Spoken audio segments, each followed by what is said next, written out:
Assalamualaikum warahmatullahi wabarakatuh. Baik anak-anak bunda, bagaimana sekarang kabarnya? Kita masih dalam pelajaran tematik ini. Kita lanjutkan pembelajaran tematik hari ini ke pembelajaran 5 dan 6. Ada di halaman 81. Silahkan dibuka terlebih dahulu. Bagaimana kabarnya? Mudah-mudahan tetap sehat ya. Sebelum belajar, seperti biasa kita baca doa, baca basmalah bersama-sama. Bismillahirrahmanirrahim. Oke, kita masuk ke pembelajaran 5 terlebih dahulu. Di pembelajaran 5 ini ada apa aja? Nah, karena kita sedang belajar dongeng, belajar fabel, maka di pembelajaran 5 juga ini kita akan membaca dongeng. Dongeng kali ini berjudul Gembala Kambing dan Kambing Liar. Silahkan kalian baca dongengnya dengan baik. Kemudian setelah beres dibacanya, kalian isi yang ayo berdiskusi halaman 83. Oke, mudah ya, hanya 6 soal. Insya Allah kalau kalian membaca dengan baik, dengan fokus, kalian bisa mengisinya. Kemudian kita masuk ke menulis pengalaman. Jadi gini, kalian ini pasti punya pengalaman apapun itu. Nah, untuk sekarang ini kalian dituntut untuk menulis pengalaman kalian tentang teman kalian dan sikap baiknya. Jadi kalian pasti pernah menemukan teman, pernah mempunyai teman atau mempunyai teman yang memiliki sikap baik. Apapun itu sikap baiknya, baik dia suka memberi, suka menolong, sabar, apapun itu yang sudah kalian pelajari di pembelajaran kemarin, macam-macam sifat baik itu ya. Nah, kalian pasti punya pengalaman bersama teman yang memiliki sikap baik tersebut. Nah, sekarang kalian tulis di buku tematik kalian apa pengalamannya. Misalnya kalian pernah diberi sesuatu, pernah ditolong sesuatu oleh teman, itu sebutkan di situ, ceritakan di situ minimal 2 paragraf ya. Belajar menulis cerita dari pengalaman kalian masing-masing. Ditulis di buku tematik ya. Bunda tunggu kisahnya, pengalaman kalian bagaimana sih pengalaman kalian bersama teman kalian yang baik hati. Oke, selanjutnya kita masuk ke materi selanjutnya, yaitu tentang matematika, menyelesaikan soal perkalian. Ini kalian hanya kerjakan yang halaman 85. Coba diisi, apakah hasilnya akan sama, diisi di pinggirnya. Misalnya yang nomor 1, 5 kali 7 sampai dengan 7 kali 5 hasilnya berapa? Ya, dari 5 kali 7 atau 7 kali 5 itu hasilnya berapa? Karena ini masih berlaku sifat komutatif atau pertukaran bolak-balik. Ya, cuma itu. Oke, itu pembelajaran 5 dan sekarang kita lanjut ke pembelajaran 6. Di pembelajaran 6 ini masih tentang dongeng atau fabel. Di sini dongengnya yang berjudul Kura-kura dan Kelinci. Bagaimana kisahnya? Mau Bunda bacakan? Boleh, kita baca bareng-bareng ya. Kalian dengarkan dan lihat sambil dibaca. Oke. Kura-kura dan kelinci. Pada zaman dahulu, kelinci dan kura-kura tidak bersahabat. Padahal dengan teman lain, kura-kura selalu hidup rukun. Setiap kali bertemu, kelinci selalu mengejek kura-kura yang jalannya lambat. "Hai kura-kura, jalanmu lambat." Begitu kata kelinci mengejek kura-kura. Meskipun diejek kelinci, kura-kura tetap sabar. Dia tidak membalas ejekan kelinci. Pada suatu hari, kura-kura menemui kelinci dan mengajaknya berlomba lari. Mendengar ajakan kura-kura, kelinci tertawa terbahak-bahak. "Hahaha, apakah aku tidak salah dengar? Kamu, kura-kura, Jalanmu saja pelan begitu. Bagaimana kamu akan menantangku lomba lari? Jangan sombong, kelinci. Kita buktikan dengan perbuatan, bukan dengan perkataan, kata kura-kura. Kedua hewan itu pun sepakat berlomba lari. Singa, si raja hutan, akan menjadi wasit karena sebagai pemimpin ia memiliki sifat adil dan jujur. Pada hari yang ditentukan, warga hutan berkumpul untuk menyaksikan perlombaan yang seru itu. Ketika singa mengaum, tanda dimulainya pertandingan. Dengan sigap, kelinci berlari kencang seperti angin. Sebaliknya, kura-kura melangkahkan kakinya dengan lambat. Banyak teman yang memberi semangat kepada kelinci, namun tak sedikit pula yang memberi semangat kura-kura. Kura-kura tetap dengan langkahnya yang lambat.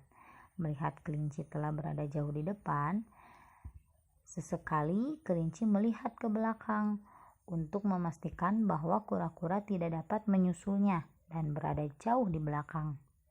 Pikir kelinci, pasti kemenangan ada padaku.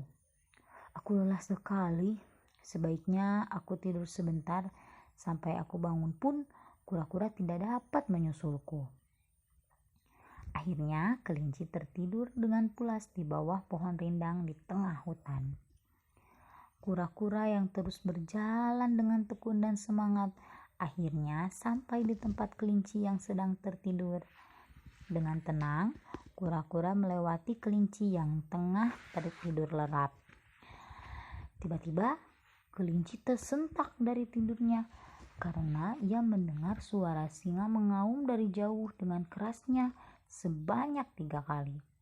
Tanda perlombaan usai. Kelinci lari sekencang-kencangnya. Akan tetapi, kura-kura telah berhasil mencapai garis finish terlebih dahulu. Akhirnya, kelinci harus mengakui kekalahannya dalam lomba lari tersebut. Ia memberi ucapan selamat kepada kura-kura dan berjanji tidak akan sombong lagi. Nah, itu dia cerita atau kisah tentang kura-kura dan kelinci.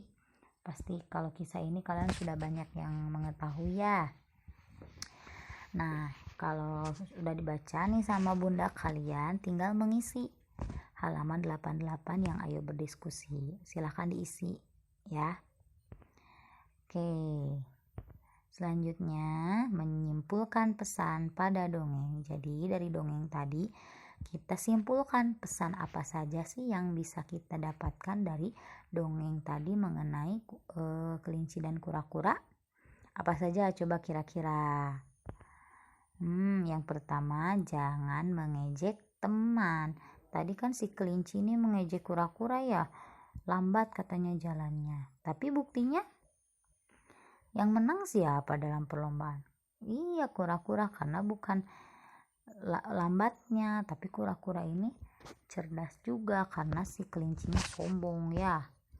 Kemudian yang kedua, jangan bersikap sombong. Siapa yang sombong dalam cerita tadi? Ya, betul sih, kelinci ya. Jadi jangan dicontoh. Kemudian apalagi? Jangan pernah patah semangat. Jadi kura-kura ini bisa dicontoh bahwa dia meskipun mengakui dia jalannya lambat, tapi dia tidak patah semangat, tetap berjalan, tetap giat ya, berusaha untuk membuktikan kepada si kelinci supaya si kelinci ini tidak sombong dan tidak mengejek dia terus ya. Kemudian harus rajin dan tekun. Seperti siapa rajin dan tekun? Seperti si kura-kura, meskipun dia diejek atau apapun tapi dia tetap rajin dan tekun sampai akhirnya di akhir dialah yang jadi pemenangnya ya. Kemudian bersikap sportif. Sportif ini mengakui kekalahan. Seperti siapa? Iya, seperti si kelinci. Dia akhirnya mengakui kekalahannya dan mengucapkan selamat ya kepada si kura-kura. Itu simpulan pesan dari dongeng kura-kura dan kelinci tadi ya. Mudah-mudahan kita bisa mengambil hikmahnya dari kisah tadi. Selanjutnya tugas untuk kalian yaitu membuat clipping. Apa Bunda clipping itu? Jadi clipping itu kalian begini, cari dalam koran, majalah atau internet mengenai kisah anak-anak atau orang yang meraih kesuksesan karena memiliki sifat baik. Jadi memang sifat baik ini harus ditanam karena rata-rata orang yang bersifat baik ini kedepannya akan menjadi orang yang sukses. Nah, biasanya orang sukses ini suka ditulis oleh penulis ini di dalam koran, di dalam majalah atau internet. Nah, karena mungkin kalian sekarang sudah jarang ya orang tuanya yang membeli koran atau membeli majalah, Bunda bolehkan dari internet. Kalian kalau dari internet nanti silahkan di print, cari dulu, bisa dibantu oleh orang tua kalian ya. Cari dulu artikelnya, kemudian nanti di print, kemudian digunting, terus tempelkan di selembar HVS. Atau kalau misalnya dari internet kan sudah di print ya, boleh di print aja, nanti kasih nama.